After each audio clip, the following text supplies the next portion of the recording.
Bismillahirrahmanirrahim. Assalamualaikum warahmatullahi wabarakatuh. Waalaikumsalam warahmatullahi wabarakatuh. Alhamdulillahirrabbilalamin.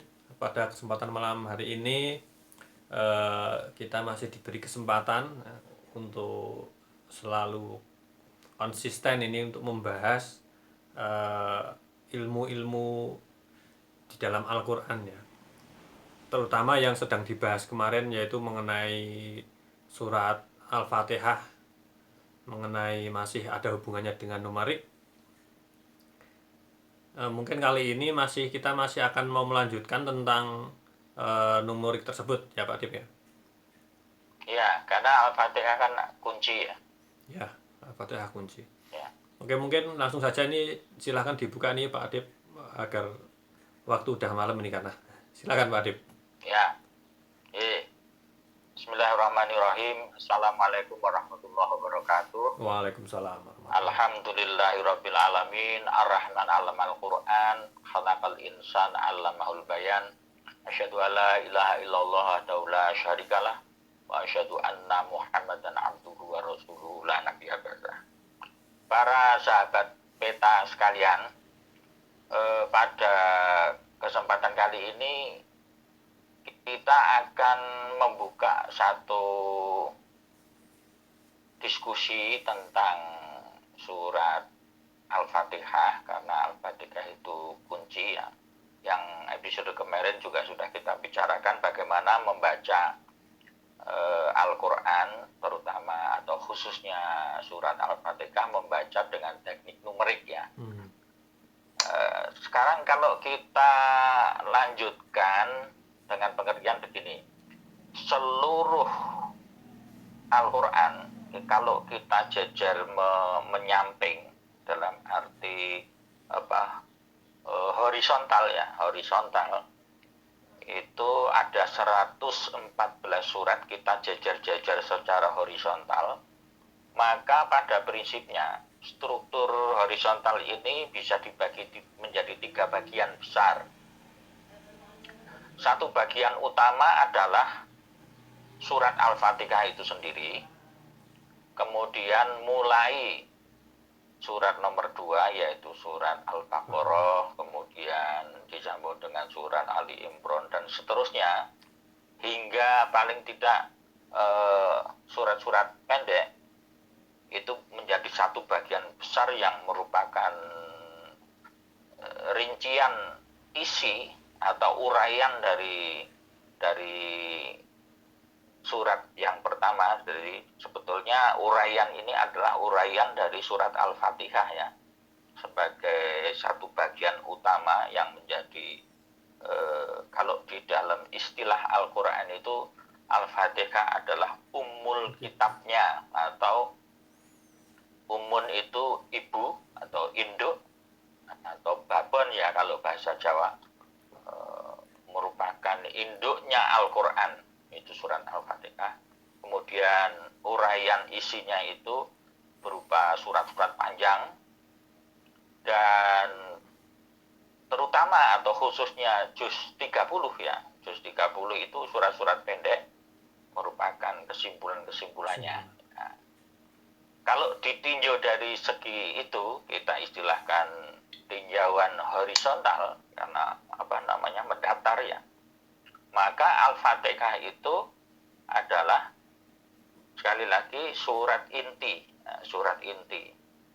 surat utama yang merupakan induk dari Al-Quran, kemudian diurai dengan Al-Baqarah, Ali Imran, kemudian An-Nisa, Al-Maidah dan seterusnya, dan disimpulkan oleh juz terakhir yaitu juz 30, biasanya surat-surat pendek yang merupakan kesimpulan-kesimpulan dari uraian yang sudah ada sejak surat Al-Baqarah hingga surat-surat panjang yang lain.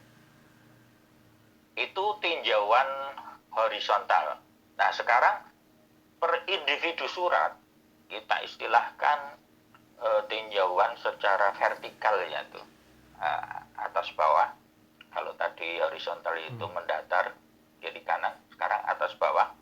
Atas bawah itu setiap surat itu pasti ada uraian intinya di ayat awal, dan kemudian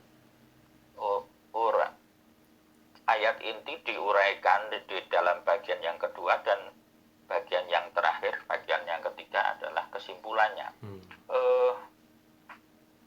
Kalau kita lihat dari individu per surat, maka kita lihat struktur surat Al-Quran itu yang paling pendek itu hanya terdiri dari tiga ayat ya.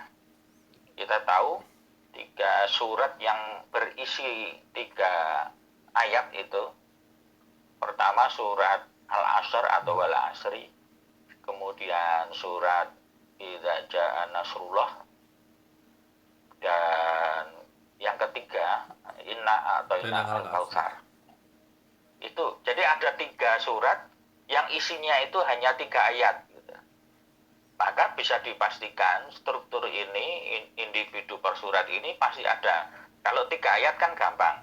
Yang pertama mesti intinya, yang ayat kedua mesti uraian perinciannya, yang ketiga ayat penutup biasanya kesimpulannya. Nah, dari tinjauan yang vertikal ini, maka di dalam struktur surat yang pertama yaitu surat Al-Fatihah, maka Bismillahirrahmanirrahim itu merupakan inti dari surat Al-Fatihah yang isinya 7 ayatnya.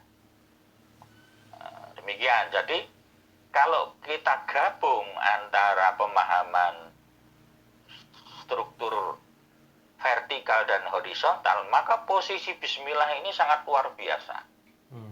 Dia di pojok kiri atas, diurai dari horizontalnya maupun vertikalnya.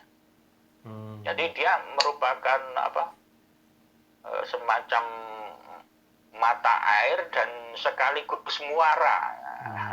Ini aneh ini kalau pusat ya. Mata air itu biasanya kan mengalir ke dari hulu ke hilir ya, hilirnya kan muara. Tapi kalau Bismillah ini selain dia merupakan mata air, dia nanti menjadi muara, menjadi lautan itu sendiri, menjadi samudra itu sendiri.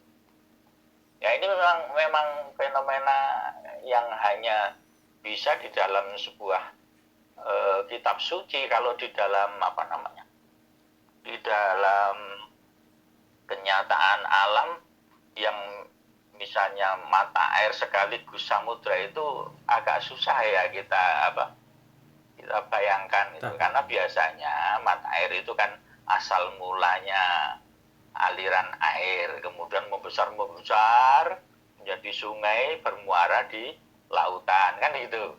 Ya. Tidak balik lagi kan biasanya.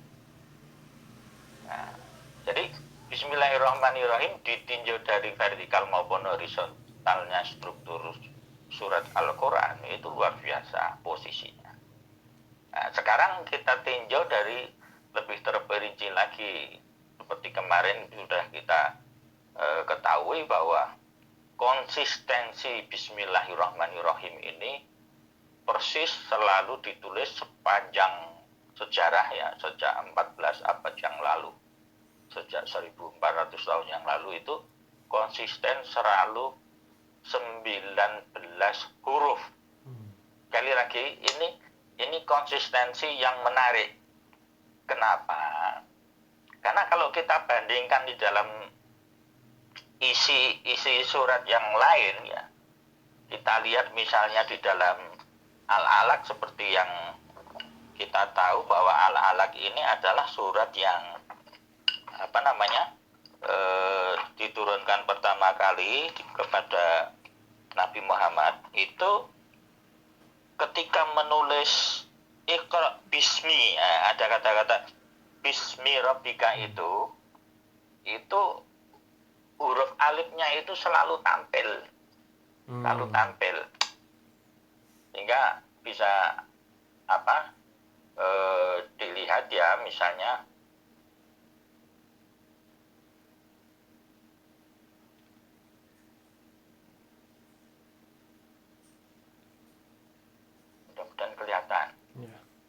Ya, Ini ya, iya, iya. Iqra bismi. Nanti di Sabbi Hisma Rabbika dan lain-lain itu selalu tampil apa? Alif. Bandingkan dengan yang di atas. Bismi ini secara teori penulisan ini harusnya kan ada alifnya ya. Tapi kan terus disambung ba dan sinnya ini disambung. Nah, ini konsistensi Bismillahirrahmanirrahim ini sangat luar biasa, menunjukkan bahwa penempatan huruf yang walaupun kelihatan sederhana seperti huruf alif itu walaupun tidak merubah makna, itu secara konsisten harus terjaga karena masalah kode numerik, masalah jumlah hurufnya gitu. Kenapa? Ya sekali lagi kalau Bismillahirrahmanirrahim itu alifnya ditambahkan, sekali lagi itu tidak menyalahi aturan secara kebahasaan ya, tetapi secara numerik dia menjadi rusak ya, menjadi apa namanya, dalam hal ini menjadi berlebih. Jadi 20 ya. Bismillahirrahmanirrahim menjadi 20 huruf. Itu masalahnya.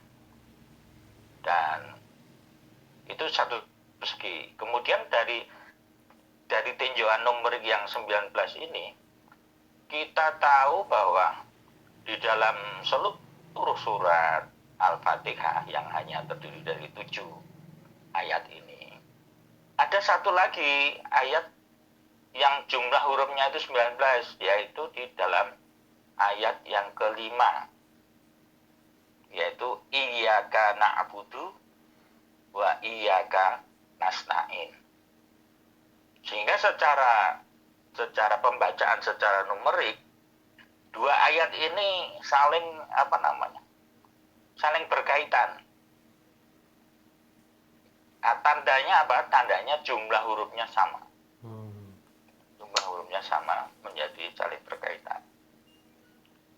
Nah, itu nanti akan kita lihat ketika kita berbicara tentang bahwa inti dari Bismillahirrahmanirrahim itu pada kata Rahim sebagai perwujudan masyarakatnya itu nanti diterangkan misalnya di dalam surat yang menyatakan bahwa Muhammadur Rasulullah waladina ma'ahu asyida'u alal kufar ruhama'u bainahum, yaitu surat Al-Fath surat nomor 48 ayatnya 29. Ada kata-kata ruhama'u bainahum, yaitu bentuk jamak dari kata-kata rahim ya, kasih sayang dalam arti wujud masyarakat, yang kalau dalam sejarah itu jelas sekali orang-orang dari Mekah itu disebut dengan imigran, itu disebut dengan muhajirin ya, datang ke kota yang waktu itu belum Madinah, namanya Yasrib ya, datang ke Yasrib membangun kota Madinatul Munawwarah bersama penduduk lokal pribumi yang disebut dengan kaum Ansor. Jadi gabungan dua komunitas imigran dari Mekah yang disebut Muhajirin dan Ansor inilah nanti tingkat kemasyarakatannya disebut dengan persaudaraannya ruhama'u bainahum. Karena di ayat yang lain disebut dengan fa'alafa baina qulubikum, ditandai dengan hati mereka itu saling terikat cinta dengan satu dengan yang lain. Persaudaraannya seperti itu. Persaudaraan bukan berdasarkan darah, bukan berdasarkan harta, bukan berdasarkan yang lain-lain, tapi berdasarkan keimanan, kesadaran hidup untuk membangun sebuah peradaban baru yang disebut dengan Madinatul Munawwarah. Itu Bismillahirrahmanirrahim. Sehingga di situ selalu ditekankan kaitannya kalau surat Al-Fatihah tadi, iyyaka na'budu wa iyyaka nasta'in. Bahwa hanya karena pertolongan Allah, hanya karena kuasa Allah lah maka akan terbangun. Kalau masih ada perasaan, wah ini kalau dipimpin oleh oknum ini, oleh tokoh itu akan menjadi, itu masih musyrik gitu namanya. Masih belum iyyaka na'budu wa iyyaka nasta'in. Kalau hanya kepadamu kami minta pertolongan dan hanya kepadamu kami mengabdikan hidup, pasti tidak akan menggantungkan kepada orang lain atau kepada harta benda atau kepada pasukan atau kepada apapun. Jadi semata-mata karena Allah. Nah, itulah nanti yang kalau kita gali, kita kaji lebih dalam lagi, bahwa ternyata Bismillahirrahmanirrahim itu dahsyat sekali. Walaupun hanya terdiri dari 19 huruf ya. Itu salah satu yang bisa kita lihat kenapa misalnya 19 Bismillah itu kok tersusun hanya 19 kok tidak 20.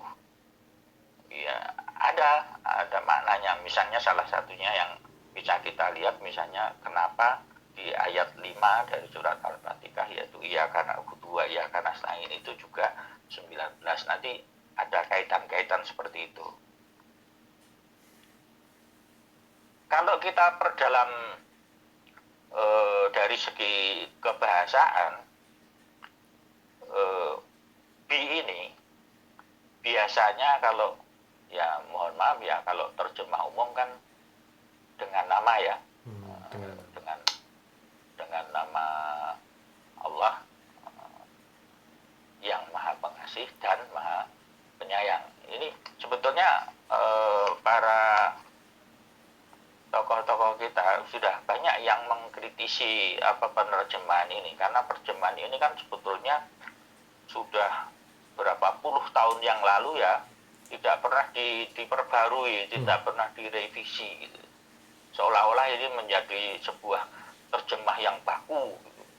Dan kemudian dicetak beribu-ribu terjemah Quran itu ya seperti itu semua gitu. Padahal kalau misalnya terjemah dengan nama ini kita telisik dengan lebih cermat, dengan lebih teliti, ini ada sedikit masalah ini. Misalnya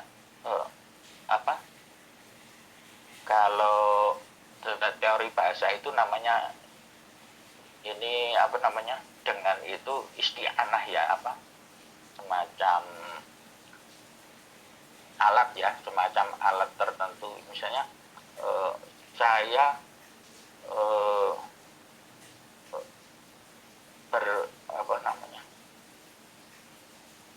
memotong dengan pisau misalnya. Saya memotong dengan pisau. Itu yang namanya dengan itu menunjukkan alat potong. Alat potong. Ya, paham ya? Jadi dengan itu merupakan isti'anah ya, alat sarana untuk saya melakukan sebuah pekerjaan. Karena pekerjaan saya memotong, alat saya namanya pisau. Maka saya memotong dengan pisau. Nah, logika ini kalau diterapkan Bismillah, maka seolah-olah Allah itu diperalat. Allah itu diperalat.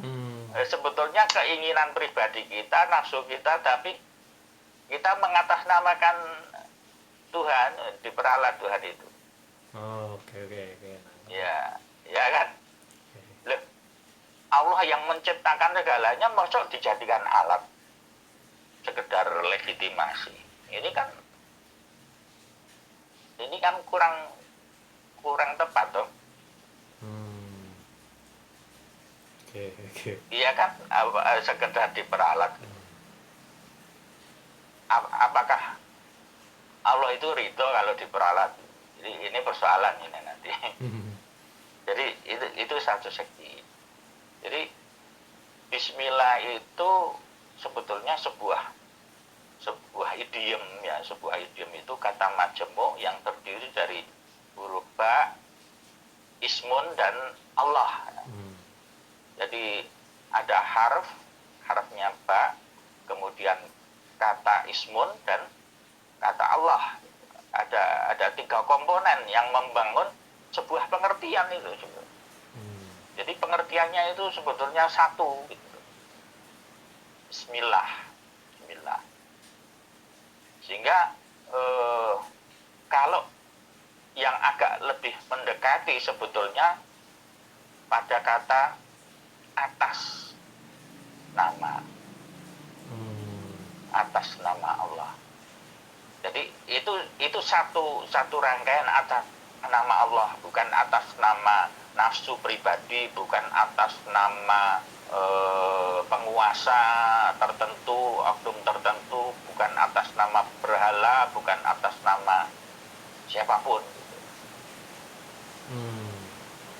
Sehingga di dalam konteks ini kalau kita perdalam, atas nama itu bisa bermakna semacam rekomendasi atau izin. Ya misalnya Mas Ain sedang ada tamu, kemudian karena tidak bisa bertemu dengan saya, kemudian dia Mas Ain bilang sama sama Bapak, Pak minta tolong ini Pak Adib ditemui misalnya. Nah nanti ketika bapaknya Mas Ain itu nemui saya, ini atas nama anak saya gitu, kan gitu. Iya. Jadi dia ada rekomendasi, ada izin gitu. Atau misalnya terutama kalau kita menyembelih binatang misalnya ayam atau kambing atau sapi gitu, itu jelas ya tidak halal nanti kalau tidak ada Bismillah itu. Walaupun kelihatannya secara fisik beda nih, nggak ada kayaknya, nggak ada. Tapi ketika Bismillah itu, karena kita sudah minta izin, kita sebetulnya nggak punya hak untuk membunuh binatang apapun itu, karena kita bukan penciptanya, bukan pemiliknya itu. Walaupun itu sudah kita miliki karena kita beli dengan uang kita sendiri, tapi itu logikanya bukan begitu. Alam semesta semua, bahkan kita ini, itu miliknya Allah gitu. Jadi kalau mau kita apa-apakan itu bilang dulu sama pemiliknya, tidak budas-budus, tidak asal nyelonong gitu. Nah ini seperti misalnya anak-anak kos gitu, kan ya ada sopan santunnya, ada tata keramanya ya, misalnya. Tidak asal masuk gitu. Tidak, pasti ada aturan mainnya gitu. Minta izin misalnya, ada peraturan misalnya kalau malam itu tidak boleh lebih dari jam 12 malam misalnya, atau kalau darurat ya harus kulon dulu, harus minta izin dulu, walaupun sudah bayar kos di situ, terus waton menek lewat jendela ya nggak boleh lah gitu. Jadi itu ada lagi ibarat begini, misalnya saya punya lahan di satu tempat itu misalnya 100 meter lah di sawah gitu. Kemudian ada orang lain katakanlah jenengan ya tanpa sepengetahuan saya, apalagi izin ya, tahu saja saya tidak ya, tahu sampai tanami, dan tanaman yang ditanami di lahan sawah saya itu subur gitu, bagus, tapi karena tidak minta izin, tidak ngomong sama saya gitu, Anda itu nggak berhak gitu loh. Walaupun di situ itu, wah ini kan bagus sekali ya, ketika saya datang, loh, Anda bisa saya laporkan polisi, dipidana gitu, karena tidak tidak berizin gitu. Jadi Bismillah itu semacam nganu ya Pak Adip, semacam jembatan ya yang menjembatani kita dengan Allah itu untuk apa namanya, untuk Iya melakukan betul, sesuatu itu, betul. semacam Iya, jembatan ya. agar sesuatu itu legal. Ya. Ya kayak kita naik motor ada SIM, ada sepeda motornya punya STNK gitu. Hmm. Selain STNK ada BPKB.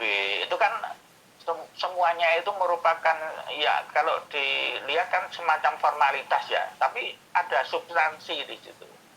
Substansinya itu kalau kita memang mau berkendaraan itu harus punya surat izin mengemudi gitu loh. SIM itu kan singkatan surat izin mengemudi gitu. Nah, Bismillahirrahmanirrahim itu surat ya. Surat izin untuk mengelola apapun, untuk apa namanya? Betul, betul. Untuk melakukan apapun, Hmm. terutama sesuatu yang sifatnya baik, bagus, benar gitu. Oh, surat izin ya. Surat izin. Nah, Lebih kita lebih lebih lebih kan pas lah. kelihatannya, Lebih pas Pak Adip ini ya surat izin. kelihatan, ya sehingga memang nanti akhirnya terjemah apapun itu nggak akan mencukupi apa, nggak akan nggak akan mampu apa mewadahi apa namanya makna Al-Quran ini. Misalnya kita lanjutkan lagi secara lebih dalam ya, karena ini fokusnya memang ke Bismillahirrahmanirrahim ya. Bismillah ini justru saya tertarik yang paling bisa memahami secara makna dan itu diterapkan dalam kenyataan hidup sehari-hari itu justru peradaban Barat. Peradaban Barat itu mempunyai teori dan itu diaplikasikan ya.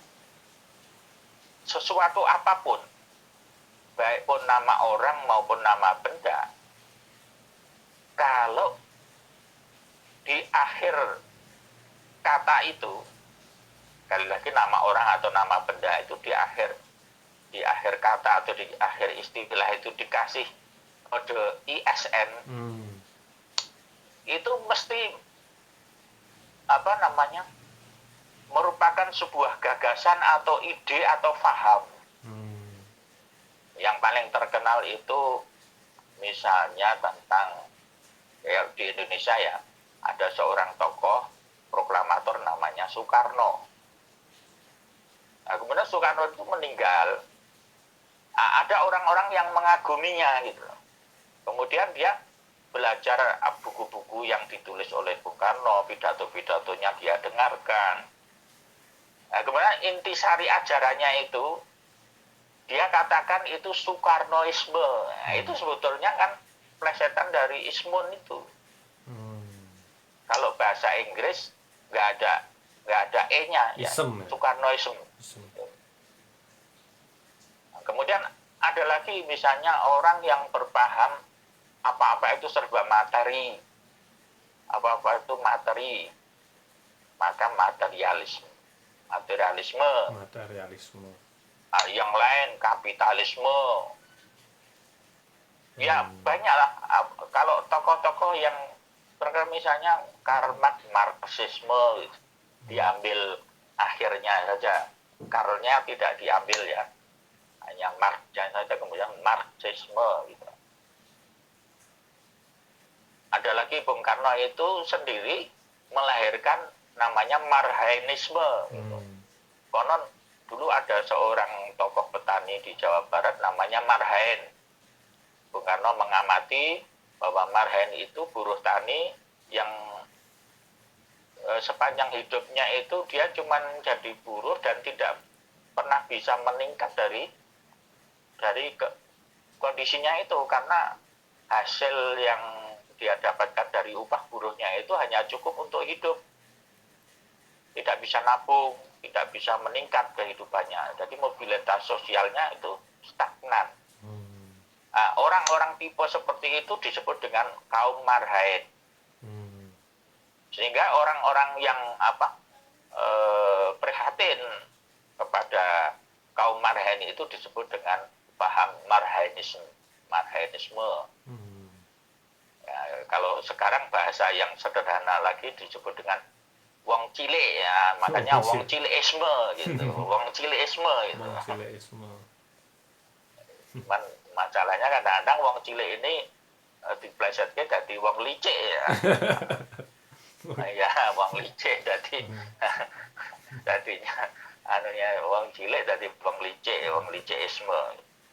Nah, kembali kepada bismillahirrahmanirrahim, kalau kita isu isme ini kita angkat untuk kita kaitkan dengan ismullah ya, maka sebetulnya bisa juga kita bikin istilah Allahisme gitu. Cuman karena ini khawatir justru menimbulkan salah paham, ya nggak usah diterjemahkan menjadi Allahisme, apalagi Tuhanisme nanti, Godisme kan malah jadi jelek ya. Ya udahlah, pokoknya Bismillah gitu aja. Ini sebuah kata yang terdiri dari 3 komponen yang menjadi satu pengertian makna. Seperti rumah sakit umum itu nggak usah dipisah-pisah karena nanti jadi lucu.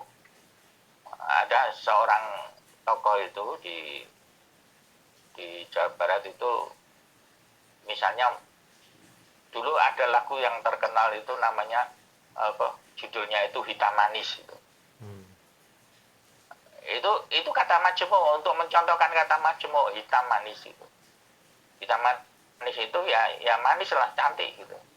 Tapi kalau kemudian dipisah dengan dan, kekasih saya hitam dan manis itu jadi salah pengertian nanti. Udah hitam, manis gitu. Kan bukan hitam manis itu bukan hitam dan manis gitu. Hitam manis itu sebuah makna baru ya, yang sudah menjadi satu pengertian gitu, tunggal. Pengertiannya tunggal. Itu contoh kata majemuk. Dan kalau dilanjutkan lagi Bismillahirrahmanirrahim, itu sebetulnya kalau diterjemahkan Maha Pengasih dan Maha Penyayang, itu kurang tepat karena nggak ada wawunya, nggak ada dannya itu. Seperti hitam dan manis tadi. Hitam manis itu nggak bisa diterjemahkan hitam dan manis. Coba Bismillahirrahman kan bukan Irrahman warrahim kan bukan itu. Sehingga kata majemuknya apa? Kata majemuknya itu Maha Pengasih, bukan Maha Pengasih dan Maha Penyayang, tapi Maha Kasih Sayang. Nah, kasih sayang itu sudah satu pengertian. Kasih sayang itu cukup. Atas nama Allah yang Maha Kasih Sayang itu cukup sebetulnya. Lebih simpel ya. Nah, tetapi sekali lagi terjemah apapun bagaimanapun juga tidak akan pernah mewakili atau mencukupi Al-Quran, karena Al-Quran itu sedemikian dalamnya, sedemikian tingginya, sedemikian luasnya ya. Lagi kalau kita tingkatkan pendalamannya, di dalam kata-kata Ismullah itu tersembunyi sebuah kisah peradaban awal yang dibangun ketika Allah di hadapan para malaikat menyatakan ini ja'ilun fil ardi khalifah. Kemudian muncullah seorang tokoh namanya Adam. Wa 'allama Adamal asma'a kullaha. Jadi imajinasi kita, pengertian kita dengan bismillah itu, kita bayangkan gitu bahwa ini bismillah itu adalah ilmu yang pertama kali. Wa 'allama Adamal asma'a, itu kan ilmu ya. Ilmu yang diberikan oleh Allah pada pertama kali disebut itu. Walaupun nanti perdebatannya sangat luar biasa, misalnya sebetulnya manusia pertama itu Adam atau bukan. Tapi oke lah mau berdebat seperti apa, tapi Allah itu memakai istilah ya Bani Adam itu untuk semua manusia. Sehingga kalau kita nggak mau bernasab kepada Adam karena mungkin ada apa induk yang apa namanya nasab yang lain, ya monggo, tapi kalau saya sederhana saja. Karena apa? Karena Allah sendiri yang menyeru kepada kita semuanya, apakah itu Yahudi, apakah itu Nasrani, apakah itu Islam, apakah itu orang manapun, itu ya Bani Adam, ya Bani Adam. Sehingga cukuplah, saya tidak perlu bukti apakah ini betul-betul pertama atau tidak, tapi Allah begitu memanggil kita itu untuk menyederhanakan masalah. Toh kalau kita mau riset pun kita nggak punya mesin waktu untuk kembali ke belakang kan gitu. Jadi ya berbusa-busa juga nggak akan bisa membuktikan kan begitu. Jadi wa'allama adamal asma'a ini kita isikan di dalam di dalam kata-kata bismillah itu, karena bentuk asmaun itu adalah hanya bentuk jamak dari ismun ya. Al asma itu sama dengan jamak, bentuk jamak dari ismun. Seperti nanti kalau kita berbicara ruhama ubainahum itu bentuk jamak dari rahimnya. Rahman Rahim itu bentuk jamaknya nanti ruhama, bentuk jamak sesuatu kasih sayang yang sudah memanifestasi di dalam masyarakat, kenyataan sosial masyarakat. Jadi sekali lagi Bismillahirrahmanirrahim itu satu keutuhan yang yang idiom dari sebuah surat di dalam Al-Quran yang merupakan intinya kalau di videonya yang lucu-lucu itu siapa? Gundul Wagu itu Paton Guyon itu core of the core ya, itu memang betul itu. Jadi surat Al-Fatihah karena inti, dan intinya Al-Fatihah itu bismillah, ya core of the core-nya Bismillahirrahmanirrahim. Jadi setelah kita memahami bismillah itu pada kita maknai dengan kisah Nabi Adam yang pertama kali sebagai khalifah di muka bumi, maka kemudian Ar-Rahman Ar-Rahim ini, terutama Ar-Rahmannya, kita harus ingat di surat Ar-Rahman, Ar-Rahman Allamal Quran. Jadi dari katakanlah dari Rasul pertama Adam meloncat kepada Rasul terakhir Ar-Rahman Allamal Quran, kan satu-satunya Nabi Muhammad yang menerima wahyu Al-Quran. Itu selesai itu kisah kehidupan sejak utuk-utuk ya, utuk-utuk sampai entek-entek gitu ya. Dari utuk-utuk sampai entek-entek itu ya itu Bismillahirrahmanirrahim, untuk menciptakan agar kehidupan ini bukan perang ya, apalagi istilah yang lebih itu seperti di dalam cerita wayang itu di Padang Kurusetra itu namanya perang saudara, itu yang paling dihindari ya, perang saudara. Jadi kalau perang yang memang dihalalkan dan diizinkan itu sebetulnya udah jelas sekali kalau di dalam Al-Quran itu. Siapa musuhnya? Inna syaitana adukum mubin. Jadi musuh kalian itu, yang jelas-jelas musuh itu, yang kalian perangi, wajib perangi itu ya setan. Jangan saudara sendiri yang diperangi kan. Ya, jadi itu misi dan visi yang bisa kita ambil dari surat pertama, ayat pertama yang bernama Bismillahirrahmanirrahim. Dan ingat, ini ayat yang diulang-ulang paling banyak di dalam Al-Quran. Kalau kita tahu misalnya surat Ar-Rahman itu ada ayat yang diulang-ulang, Wabi ayyi ala'i rabbikuma tukadziban, itu kalau kita hitung paling 31 kali, 31 ayat. Tapi ingat kalau Al-Fatihah Bismillah itu diulang sampai 114 kali. sekali. Walaupun di surat At-Taubah itu tidak ada bismillahnya. Kalau secara numerik kita lihat nanti bismillahnya itu disembunyikan, bukan disembunyikan ya, diinstal di dalam surat An-Naml ayat 30. Innahu min Sulaiman wa innahu bismillahirrahmanirrahim. Ada itu.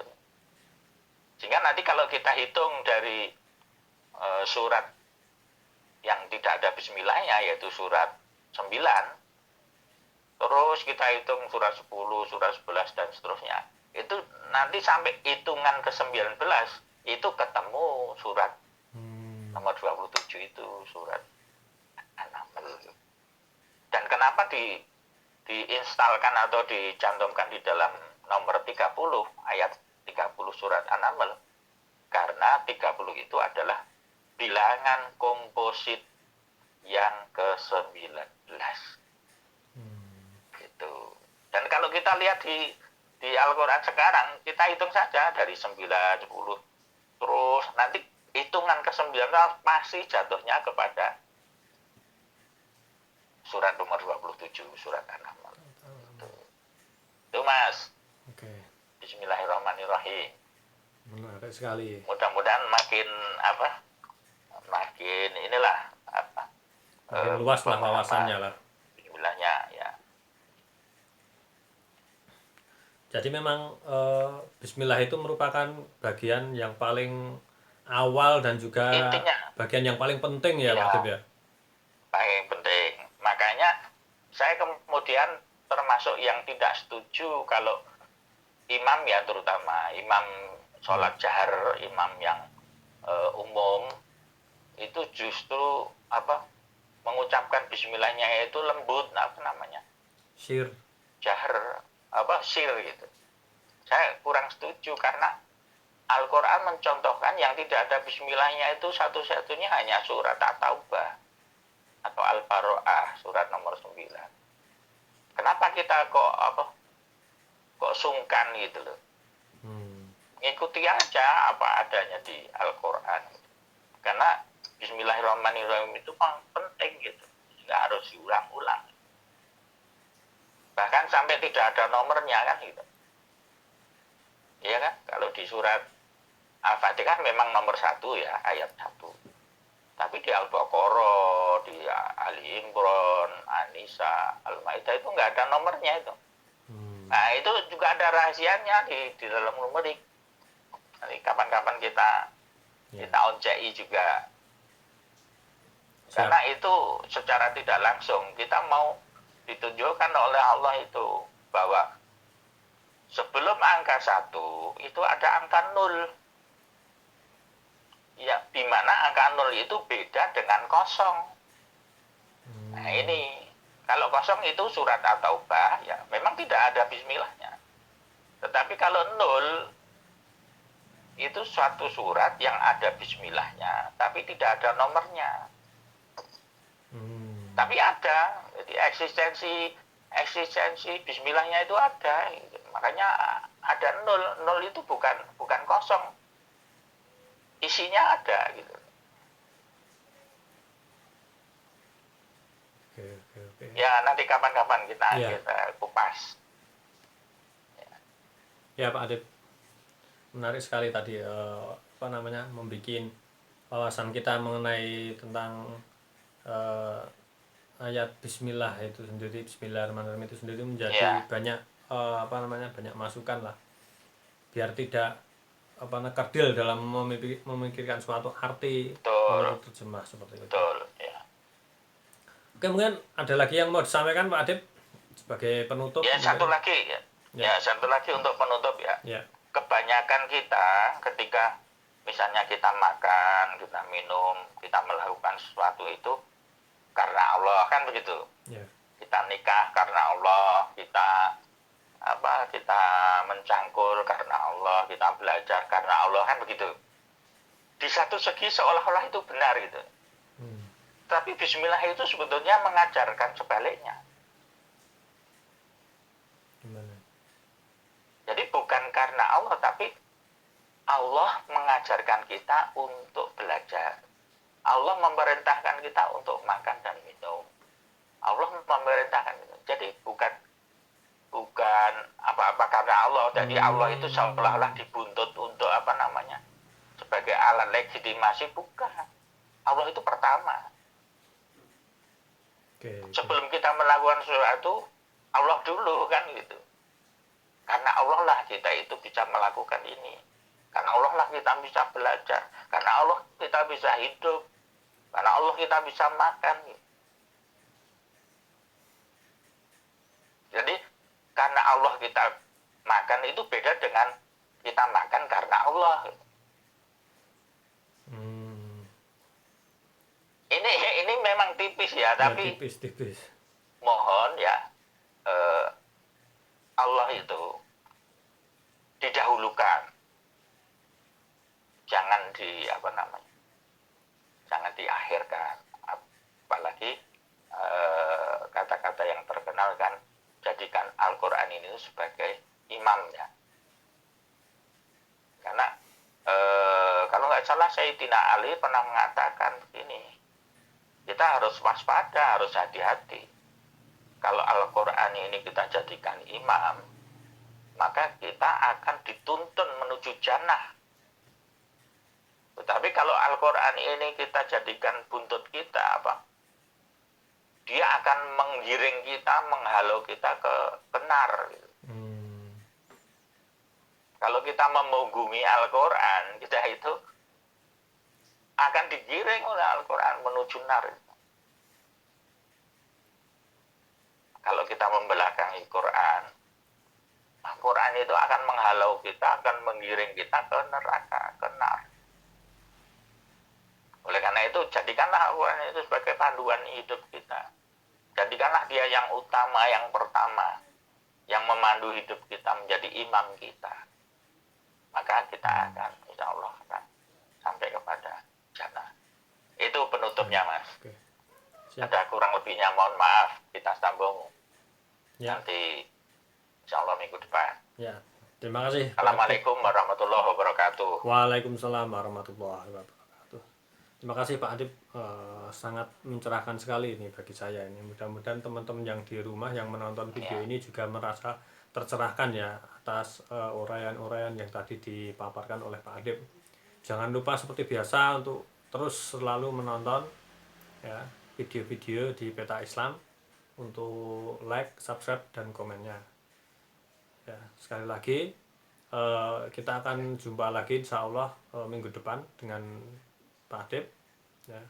Saya selaku moderator di sini, bila ada kesalahan mohon maaf. Wabillahi taufiq wal hidayah. Wassalamualaikum warahmatullahi wabarakatuh. Waalaikumsalam warahmatullahi wabarakatuh.